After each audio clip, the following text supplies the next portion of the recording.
Kedves naplóm, napról napra erősödik bennem az érzés, hogy valami nem stimmel. Vagy túl sokat foglalkozom magammal, vagy épp ellenkezőleg, szinte semmit. Nem érzem, hogy mesélnem kellene a közönségnek, tekintettel arra, hogy nem ismerem őt, és ő sem engem. Az elmúlt 12 év alatt elért eredménnyel, krétakör, egyáltalán nem vagyok elégedett. A közönség nem kommunikál, nem ért, nincs is. Valami mást kellene csinálni. A színház nem képes betölteni azt a funkciót, amiért létrejött. Nincs ereje, mert nem informál, nem lázít, nem oktat, nem nevel, nem tart tükröt, nem rémiszt el, csak táplálja bennünk a kulturált értelmiségi öntudatot. Valami újjal kellene próbálkozni.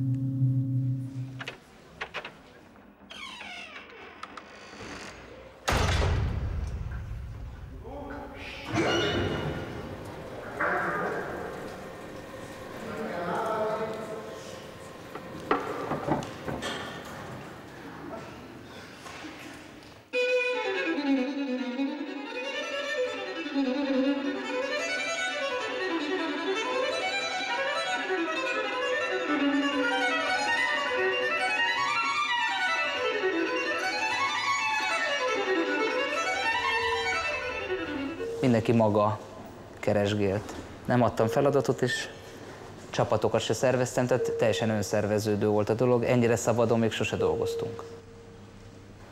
Vagyis, hogy képesek vagyunk-e a színház eszköztárának segítségével egy élő organizmust létrehozni. Ils ne sont plus que 4 comédiens de la troupe d'origine. Le cercle est rompu et c'est la fin de l'hégémonie verticale. Des comédiens français rencontrés au conservatoire se sont joints à eux. D'autres artistes aussi, lettons et anglais, réunis le temps d'une expérience où chacun est livré à lui-même. Un peu perdu peut-être. Az általunk kutatott improvizációs technika lényege az élet modellálása, tükrözése, egyfajta metaforikus életjáték. A színész ebben az esetben nem lényegül át egy bizonyos karakterré, mivel nincs is hagyományos értelemben vett szerepe.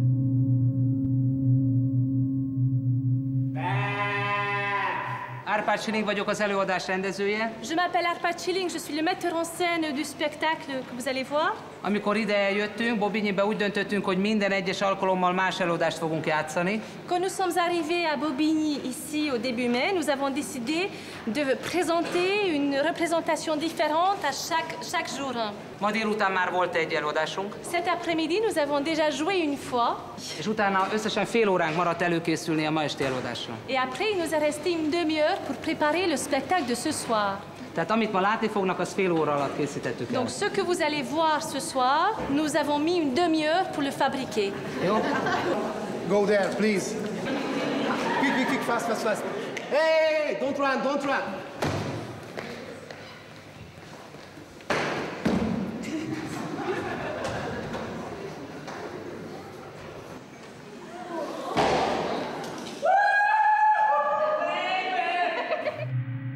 Szóval színház.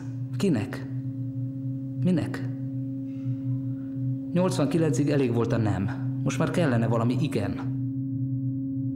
Megmozgatjuk a közönséget. Interakcióba hívjuk. Mint hajdani happeningek alkalmával, de nem kell félni, nézőt nem verünk.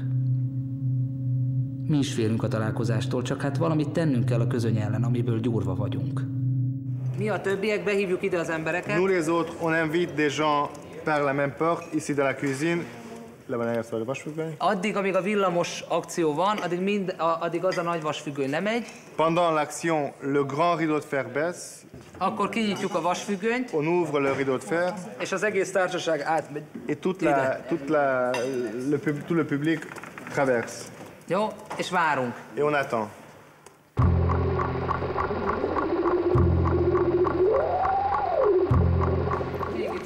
It was very funny because a lot of people started to laugh, but some people I saw the face, it just watched and yes, and try to play tennis with Jesus. Most of the people sit behind them and what the fuck? Why do you do this? Why? Why you feel it is good? We should not really care about the fact how they like it, because the important thing is to make this explore these experiments, and the one who wants to join can join, and the one who wants to get out of this, then it's so everyone has the decision, has the right for the decision, but we have it too. Un théâtre occupé durant plusieurs semaines, des frontières entre théâtre et quotidien d'une vie collective rendue floue, et un public qui cherche sa place. La troupe Crète à Cœur questionne ses contours, signe pour elle d'un épuisement, peut-être d'un ressourcement.